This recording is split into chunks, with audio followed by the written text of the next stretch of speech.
Bonsoir Olivier Beretta, merci beaucoup d'être avec nous.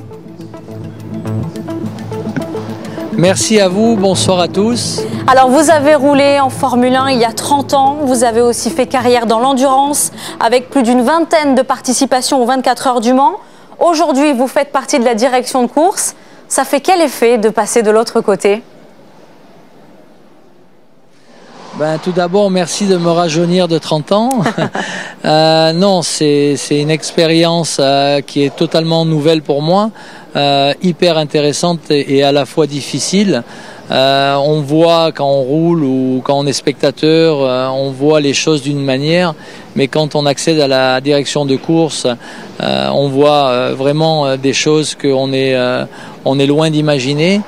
Surtout, il y a des moments où c'est quand même assez chaud dans les accrochages, dans les moments des départs. Il y a des commissaires à faire aller sur la piste, et il y a des intervenants, il y a des teams, il y a une course qui se passe.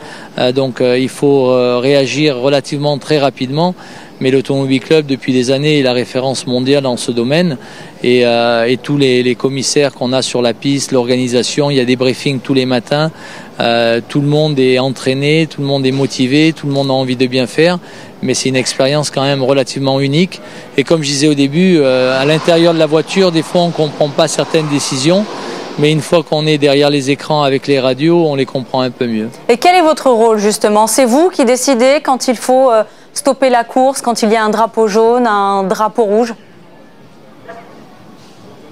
Non, c'est pas une personne, c'est un groupe de personnes qui a énormément de monde dans la salle on va dire dans la direction de course.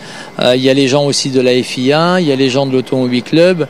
Tout le monde se concerte en un temps vraiment record et des fois ça dépasse pas 1 à 2 secondes. Mais c'est pas une seule personne qui décide. Bien évidemment, il y en a une qui va appuyer sur le drapeau rouge ou sur les drapeaux jaunes, puisqu'on ne va pas se jeter à 50 sur un bouton, mais c'est une concertation entre équipes, et puis aussi ça dépend des équipes, du virage, de l'emplacement, de l'ampleur de l'accident. C'est difficile de vous dire en quelques mots une réponse, puisque chaque événement, chaque incident a sa particularité. Mais pour être un peu plus précis, c'est pas une seule personne, c'est un groupe de personnes qui est rodé depuis plusieurs années. Et moi, j'apprends le métier. Mais l'Automobile Club entraîne les commissaires et est relativement très bien rodé depuis des années.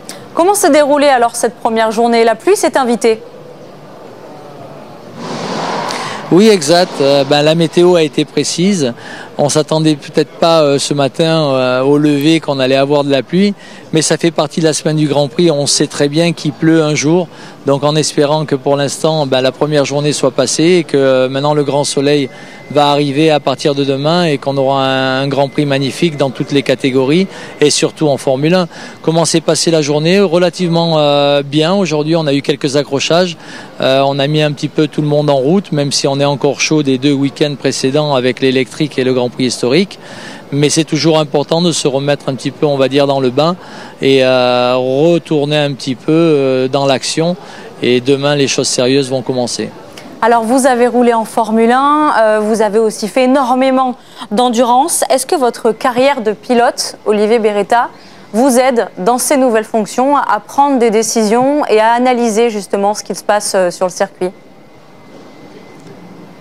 Alors oui, quelque part oui, parce que j'ai énormément roulé. Je roule toujours encore aujourd'hui dans toutes les Formule 1 que Ferrari a et vend aux clients. Ça part des voitures de Mansell à Prost, toutes les Schumacher, toutes les Alonso, toutes les Vettel, y compris les Barrichello. Donc bon, c'est toujours un petit peu d'abord sympa de rouler dans des voitures comme ça, et puis ça vous tient toujours entraîné. Maintenant, aujourd'hui, quand vous êtes dans la race control, il y a des choses que vous voyez de l'intérieur de la voiture qui sont beaucoup plus faciles. Et avec l'expérience de l'Automobile Club et du groupe et du team qu'on a, plus tous les commissaires, il y a des fois où ça peut servir.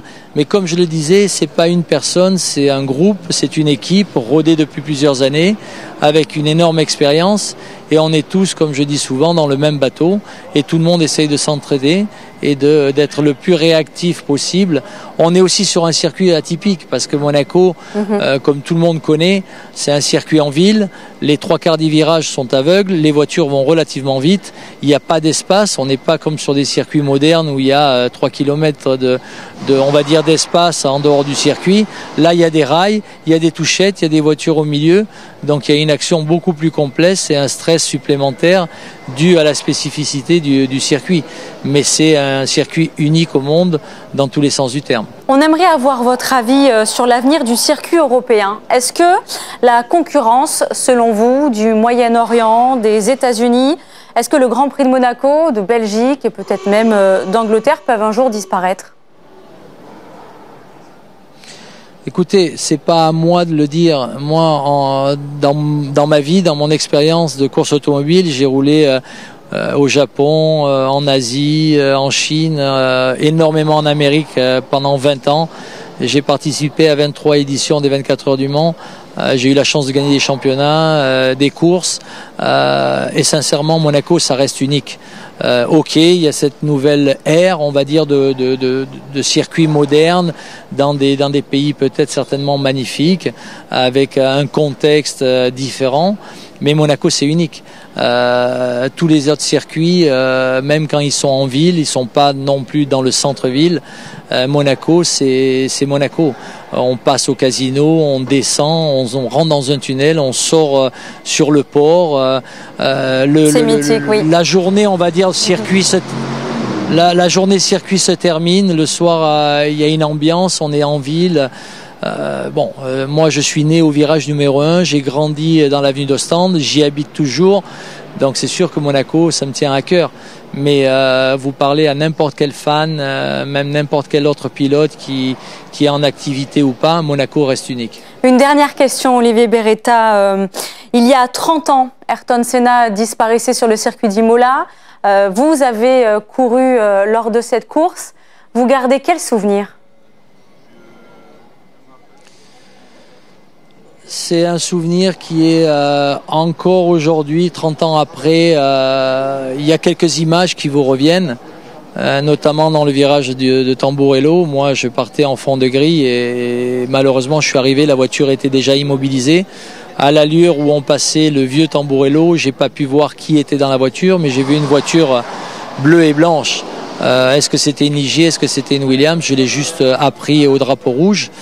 Comment on le vit? On le vit malheureusement dans toute ma carrière, que ce soit en karting, en Formule 3 ou en Formule 3000 ou au Mans, on a eu ce genre de situation, mais comme à Imola, non. On a eu Roland Ratzenberger, on a eu Ayrton Senna, on a eu des crashs importants pendant les essais, pendant le départ, un mécanicien qui a été blessé. C'était quand même beaucoup pour un week-end.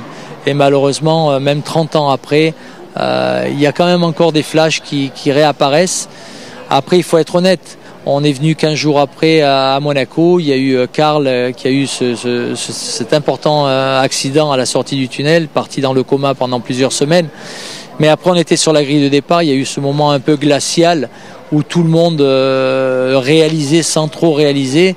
Et puis après, malheureusement, quand c'est le moment de monter dans la voiture, on le sait, on sait que le sport automobile ou le sport mécanique en général, il y a des accidents qui peuvent arriver. C'est triste, c'est dur, ça fait mal, mais on sait très bien que, surtout à l'époque, c'était la sécurité était différente. On n'est jamais bien préparé à ce genre de choses. Quand ça arrive, c'est des moments hyper difficiles.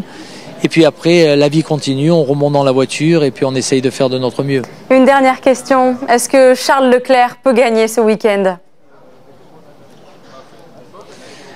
Alors, on m'a posé la question 1001 fois. Moi, je suis un peu, on va dire, mal placé pour comment dire. Pour moi, Charles, il est d'abord, c'est un garçon que j'ai vu tout petit. Et que je connais, mais si je fais abstraction de ça, c'est un pilote qui est d'abord complet.